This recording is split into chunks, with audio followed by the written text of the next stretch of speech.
प्रार्थना केली म्हणून याचं नाव दुसरं तिसरं नाही ठेवायचं, अश्वत्थामाच नाव ठेवायचं. कृपाचार्यांनी धनुर्विद्येच्या बाबतीमध्ये असणारी ही विद्या असणारी ही शिकवलेली आहे. आता दुसरी कथा आहे का, आता इथं नाव आलेलं आहे द्रोणाचार्य. नाव बरं का, नाव आलेलं आहे द्रोणाचार्य. कृपाचार्याचा संपूर्ण इतिहास आपल्याला समजला, पण द्रोणाचार्याचा जन्म कसा झाला ही गोष्ट आहे का. एक दिवस आपण जे चारधाम यात्रेला जातो का नाही, हरिद्वारचं असणारं ठिकाण, हे हरिद्वारचं असणारं ठिकाण आणि जिथं असणारा गंगाद्वारचा असणारा भाग, चारधामची यात्रा सुरुवात करायची म्हटलं तर अगोदर हरिद्वारला जावं लागतं आणि हरिद्वार पासून असणारी आपली यात्रा सुरुवात होते. तिथं भरद्वाज म्हणायचे असणारे ऋषी हरिद्वारच्या ठिकाणी, आणि त्यांनी काही यज्ञ करण्याकरता विचार केला की आपण आता चला काही आपल्यासोबत ऋषीमुनी घेतले पाहिजे, चांगल्या ठिकाणी यज्ञ केला पाहिजे म्हणून ऋषीमुनीला सोबत घेतलं. सोबत घेतल्याच्या नंतर ज्या वेळेला ते गंगेच्या असणाऱ्या काठावर आले, काठावर आल्याच्या नंतर त्यांचा एक निर्णय असा होता, सगळ्या सोबत असणारं स्नान करायचं आता. पण तेवढ्याच वेळामध्ये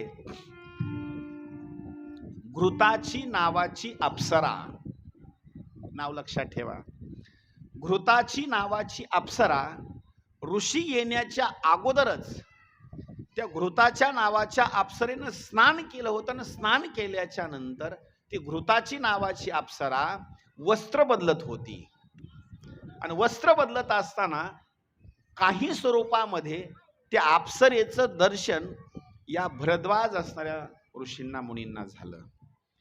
तेवढ्याच वेळामध्ये शरीरामधला असणारा जो मलाचा असणारा भाग आहे तो विसर्जित होऊ लागला. त्याच वेळेला कमंडलू म्हणा किंवा द्रोण म्हणा याच्यामध्ये संग्रहित केला आणि संग्रहित केल्याच्या नंतर त्या द्रोणामधून किंवा कमंडलूमधून ज्यांचा जन्म झाला त्यांचं नाव द्रोणाचार्य.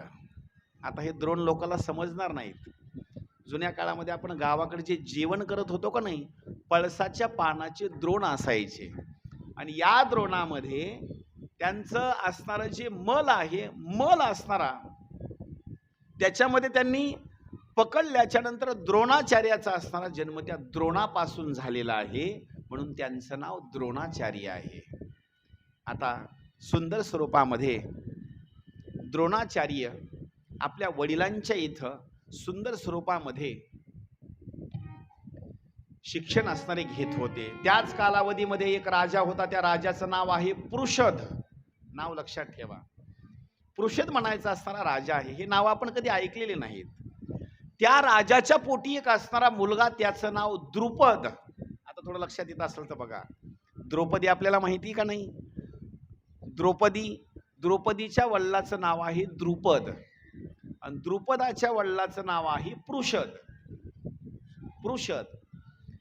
पृषदाचा असणारा मुलगा द्रुपद आणि हा द्रोणाचार्य एका ठिकाणी गुरुच्या ठिकाणी असणाऱ्या एका आश्रमामध्ये शिक्षण घेऊ लागले. पण शिक्षण घेत असताना दोघांचं शिक्षण पूर्ण झालं, पण पूर्ण झाल्याच्या नंतर एक दिवस पृषद असणारा राजा त्यानं निर्णय घेतला की आपलं शिक्षण मुलाचं झालेलं आहे, याला आता राजगादीवर असणारं विराजमान करावं. राजगादीवर असणारं विराजमान केल्याच्या नंतर पुढं अशी काही भूमिका सांगितलेली आहे. एका साईडला असणारा जसं गड्यांनो राजा किरे झाला आणि कृष्ण सिंहासनी बैसला, याच्यामध्ये थोडासा भाग सांगितलेला आहे. कृष्ण राजा झाला, पण कृष्ण राजा होऊन सुद्धा गरीबाच्या सुदामाला विसरला नाही. किती कौतुकाची गोष्ट आहे. एकाच आश्रमामध्ये शिक्षण घेतलं, पण एकाच आश्रमामध्ये शिक्षण घेऊन सुद्धा कृष्ण राजा झाला, पण गरीब असणाऱ्या सुदामजीला विसरला नाही. सुदामजी नगरीला आल्याच्या नंतर हाताला पकडून सिंहासनावर नेऊन बसवलं. नवे त्यांना स्नान घालणं असेल, नवीन वस्त्र देणं असेल, पाय चेपणं असेल, तिलक लावणं असेल, सुंदर पदार्थ तयार करून त्यांना भोजन दिलं असेल. कृष्णानं कधी असणार विसरला नाही. पण इथं एक असा राजाचा भाग सांगितलेला आहे. हा जो द्रुपद म्हणायचा राजा आहे का नाही, शिक्षण चालू असताना मित्रमंडळीच्या स्वरूपामध्ये राहिला, पण राजा झाला की राजा झाल्याच्या नंतर बदल झाला. आता सुद्धा काही माणसं आहे तुमच्या डोळ्याच्या देखत, जोपर्यंत गरीब होते तोपर्यंत चांगले होते, पण थोडासा आता पैसा आला की पैसा आल्याच्या नंतर माणसं बिघडले, भाषा शैली सुद्धा बिघडली. आता भाषा वापरत असताना सुद्धा अशी भाषा वापरतात ना पैसे आल्याच्या नंतर, केव्हा, जेव्हा, तेव्हा, तदनंतर वगैरे म्हटलं होतं. ही जी भाषा आहे का नाही, पैसा जास्त आला की मग मात्र ही भाषा अशी वापरते. अरे बाबा, गरिबीच्या स्वरूपामध्ये जे प्रेम आहे ते श्रीमंतीमध्ये असणारं ते प्रेम नाही. एका ठिकाणी शिक्षण घेतलं, एका साईडला असणारा द्रुपद असणारा राजा झाला, आणि राजा झाल्याच्या नंतर द्रोणाचार्याला विवाह करायचाच नव्हता, पण पितरांनी सांगितलं की आमचा उद्धार होण्याकरता तुम्हाला लग्न करावं लागेल. काही गोष्ट माफी मागून बोलतो, लक्ष करा बरं का. जोपर्यंत आपल्या पोटी पुत्र संतती म्हणजे मुलगा जन्माला येत नाही, तोपर्यंत पितराच्या ऋणामधून तो माणूस मुक्त होत नाही. काय बोलतो लक्षात घ्या बरं का.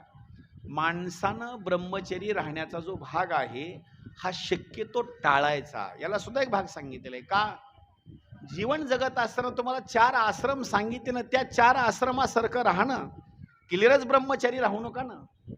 त्याला एक भाग सांगितलेला आहे. पहा, पहिला आश्रम कोणता, ब्रह्मचर्य आहे ना तो आश्रम. सुरुवातीला 25 वर्षापर्यंत ब्रह्मचारीच राहा आणि गुरुच्या इथं शिक्षण घ्या. पुन्हा काय व्हा, गृहस्थ आश्रमामध्ये स्वीकार करा. कशा करता, जर त्या माणसानं गृहस्थ आश्रमाचा स्वीकार जर नाही केला तर त्याचा पुढला वंश असणारा खंडित होऊन जातो. लक्षात आलं का. काही गोष्टी लक्षात घ्या. म्हणजे एखाद्या माणसानं ब्रह्मचर्याचं व्रत जर धारण केलं तर पाठीमागून आलेली परंपरा त्याच्यापर्यंत आलेली असते. यानं जर विवाह नाही केला तर याचा पुढला वंश मात्र बंद पडतो. लक्षात आलं गोष्ट. मागलच्या लोकांचा उद्धार करण्याकरता त्यानं काय करावं लागतं माहिती का, विवाह करावा लागतो आणि पुत्र संतती असणारी प्राप्ती करावी लागते. त्याचं कारण एक आहे, आपण ज्यावेळेला पिंडदान करतो का नाही, तर पिंडदान करत असताना 3 जणांचा उच्चार करावा लागतो. नंबर 1, वडील जर मरण पावले असतील तर वडिलाचा एक उच्चार, आजोबाचा एक उच्चार आणि पंजोबाचा एक उच्चार, 3चा उच्चार करावा लागतो बरं का. आणि त्याच्या मागल्याचा नाही. आता आपल्याला लक्षात पण राहत नाहीत. राहतात का आपल्याला, अजिबात नाही. आता प्रश्न विचारतो, लक्ष देऊन आहे का बरं का. आपण एवढे या ठिकाणी आहोत, आपल्या सगळ्या जणाला माहिती आहे आपल्या वडिलाचं नाव काय आहे. का, प्रत्येक ठिकाणी ते नाव कामाला येतं ना. लहानाचं मोठं केलेलं असतं, आपल्यावर उपकार केले असतात. वडिलाचं नाव आपल्याला माहिती आहे. पुन्हा प्रश्न विचारला, सांगा आजोबाचं नाव सांगा. थोडं मग डोकं खाजवायचा भाग येतो बरं का. आता हां, थोडंसं असं, कारण ते जीर्ण झालेले असतात, वयोवृद्ध झालेले असतात. सगळे त्यांना म्हणलं असतात, नाना गप्प बसा तुम्ही, आता तुम्हाला काही कळना गेलंय आता जरा. आता मग आजोबा, थोडं नाव त्यांचं आठवणीत असतं. आजोबाच्या नंतर त्यांच्या वडिलाचं नाव जर आपल्याला विचारलं, सांगा बरं तुम्हाला माहिती आहे का. पंजोबाचं नाव तुम्हाला माहिती आहे का. आहे, वा वा, टाळ्या वाजवा गुरुजी करताय का, वा. म्हणजे आता इथपर्यंत त्यांना माहिती आहे. आता त्याच्या पुढला माझा प्रश्न, सांगा पंजोबाच्या वडिलाचं नाव सांगा. नाही, म्हणजे त्याच्या पुढलं माहिती नाही. अरे हे विसरून गेले सगळे. हे विसरली तया थोर झाली हानी, विसरून गेलात आपण. मग एक लक्षात ठेवा, हे पाठीमागलचे जेवढे लोक आहेत का नाही, यांना पिंडदान करत असताना यांचा नाम गोत्राचा उच्चार करून आपल्याला पाणी सोडावं लागतं, पिंडदान करावं लागतं. जर कालांतरानं आपणच मेलो, उदाहरणार्थ ब्रह्मचारी आपण आहे तर आपणच मेलो, आपल्या नावानं पिंडदान कोण करणार, कोण पिंडदान करणार. याच्याकरता सांगितलेलं आहे. काही प्रमाण सांगतो, काही गोष्टी आहेत, माफी मागून बोलतो. एक प्रमाण आहे सुंदर, त्यागोनिया स्त्री शब्द आहे का. त्यागोनिया स्त्री संन्यासी जे होती, लक्ष करा, त्यागोनिया स्त्री संन्यासी जे होती तया अधोगती नरकवास. लग्नच केलं नाही, ब्रह्मदेवाचा सुद्धा त्याला शाप आहे. ब्रह्मदेव सुद्धा म्हणतो विवाह करा, आणि पुत्र संतती असणार या ठिकाणी वाढवा, म्हणजे वंश परंपरा चालवा. त्यावेळेला पितर लोकांनी द्रोणाचार्यांना सांगितलं, तुम्ही ब्रह्मचारी राहू नका. जर तुम्ही ब्रह्मचारी राहिला तर आमचा उद्धार कोण करणार आहे? लग्न करा. म्हणून द्रोणाचार्यानं कृपीच्या सोबत असणारा विवाह केला. एक दिवस कालांतरानं एक कालावधी निघून गेल्याच्या नंतर त्या कृपीच्या पोटी जो मुलगा जन्माला आला त्याचं नाव अश्वत्थामा. पण या अश्वत्थाम्याचं चरित्र असं सांगितलेलं आहे, घरची गरिबी परिस्थिती आणि हा अश्वत्थामा बाहेर असणारा जेवण्याकरता असताना निघून गेला. त्याला दूध वगैरे तिथं मिळालं काही खाण्याकरता सुंदर स्वरूपामध्ये. घरी आला ना आईला सांगितलं, आई मला दूध दे. लहान होता. आईनं काय केलं, गव्हाचं पीठ घेतलं आणि गव्हाचं पीठ घेऊन ते पाण्यामध्ये टाकलं, असं त्याचं मिश्रण केलं. त्याचा कलर कसा झाला? काळा झाला ना. कसा झाला? पांढरा झाला. अहो त्याला माहितीच नाही हे दूध आहे का गव्हाच्या पिठाचं पाणी आहे. लहान लेकरानं अशा उड्या मारल्या त्या अश्वत्थाम्यानं आणि उड्या माकून त्यालाच दूध म्हणून पिऊन टाकलं. किती कौतुकाची गोष्ट आहे. त्याला काही समजलं नाही.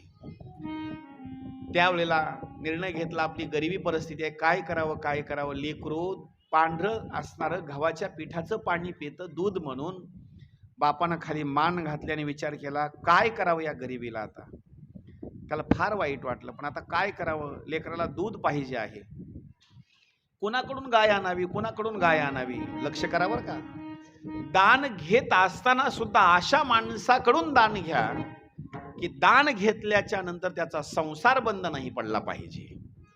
लक्ष करा बरं का.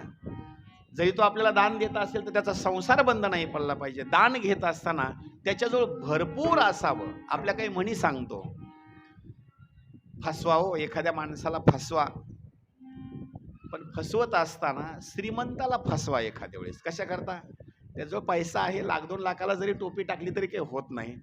पण गरीब माणूस आहे, रोजी रोजगार करतो, 1000-4000 जमा केले, आणि अशा माणसाला फसवल्याच्या तर तो जिवंत राहील का? अजिबात जिवंत राहणार नाही. माझं तर मत आहे, चोरी जरी तुम्हाला करायची असेल तर सागरामध्ये जा ना, सागरामध्ये जाऊन 10 लिटर पाण्याची चोरी करा. सागराला त्याचा काही परिणाम होत नाही. लक्ष करा. एका गरीबाच्या घरी असणारा माठच आहे, दुसरं पाणीच नाही, तेवढा तुम्ही माठच घेऊन जाऊ नका. त्याचा उदरनिर्वाह बंद पडतो. द्रोणाचार्यानं निर्णय घेतला, गाय मागायची आहे, पण कुणाच्या घरची मागायची. फिरण्याकरता सुरुवात केली. या गावाला जा, त्या गावाला जा, त्या गावाला जा, पण कुणाच्या घरी 1 गाय तर कुणाच्या घरी 2 गाय, कुणाच्या घरी 3 गायी तर कुणाच्या घरी 4 गायी. जर त्यांच्या घरची जर आपण गाय मागितलं तर त्यांना दूध भेटणार नाही. ज्यांच्या घरी 4 गायी आहेत त्यांना जमीनच नाही, त्या गायीचंच दूध विकून ते उदरनिर्वाह भागवतात. काय करावं नेमकं प्रश्न पडला. घरी आले, परत पाहतात तर लेकरू त्या दुधामध्ये असणारा आनंद मानतं त्या पांढऱ्या पाण्यामध्ये. निर्णय घेतला, खरंच आता एकच काम केलं पाहिजे. माझा मित्र तो राजा झालेला आहे, राजा, आणि तो पांचाल देशाचा असणारा तो राजा आहे. आता तो राजा आहे आणि राजाला मी जर जाऊन 1 गाय मागितली तर राजा मला काही गाय देणार नाही का? 2 जण एका शाळेमध्ये आम्ही शिकलो. राजा माझ्यावर प्रसन्न होईल, तो माझा मित्र आहे, मला 1 गाय देणार म्हणजे देणार. असा निर्णय घेतला आणि निर्णय घेतल्याच्या नंतर तो निघाला. आणि निघाल्याच्या नंतर तो पांचाळ नगरीला असणारा तो राजा आला. राजाची भेट घेण्याकरता द्रोणाचार्य असणारे आले आणि बोलण्याकरता सुरुवात केली. अरे राजा, मी द्रोणाचार्य, तो द्रुपद, आपण 2 जण एका गुरुच्या ठिकाणी असणारं शिक्षण घेतलं आणि माझ्यावर आज वेळ आलेली आहे राजा, मला 1 असणारी तू गाय दे. राजानं गाय दान द्यायला पाहिजे होती, पण राजानं काय केलं, राजाला घमंड आलेला होता, मी एक राजा झालेलो आहे राजा. त्यावेळेला मित्राला मात्र तो विसरून गेला. बोलण्याकरता राजानं सुरुवात केली, मित्रता मित्रता ही कुणामध्ये असते तुला माहिती आहे का द्रोणाचार्य? अरे मित्रता करत असताना समान असणारा व्यक्ती असला पाहिजे. मी पण राजा आणि तू पण असणारा राजा. अरे विषय सोडून दे, मी तुला ओळखत नाही. त्यावेळेला गरिबीच्या बाबतीमध्ये त्याची असणारी अवहेलना केली. राजाची. आणि राजानं द्रोणाचार्याची अवहेलना केल्याच्या नंतर मग मात्र द्रोणाचार्याला राग आला आणि द्रोणाचार्यानं शपथ घेतली, राजा मी तुझ्या सोबतच मैत्री करून दाखवल. किती कौतुकाची गोष्ट आहे पहा. मी तुझ्या सोबतच मैत्री करून दाखवल. तू आज मला गरीब समजतो ना, पण एक दिवस कोणी कोणाची वेळ पाहिलेली नाही. कालांतरानं वेळ बदलू शकते. राजा ऐक, एक ना एक दिवस तुझ्यासोबत मी मैत्री करेल, मी सुद्धा राजा होऊन दाखवेल. त्यावेळेला द्रोणाचार्यानं काय केलं, आपली पत्नी, आपला मुलगा, आपला असणारा संसार सगळा असणारा तो घेतला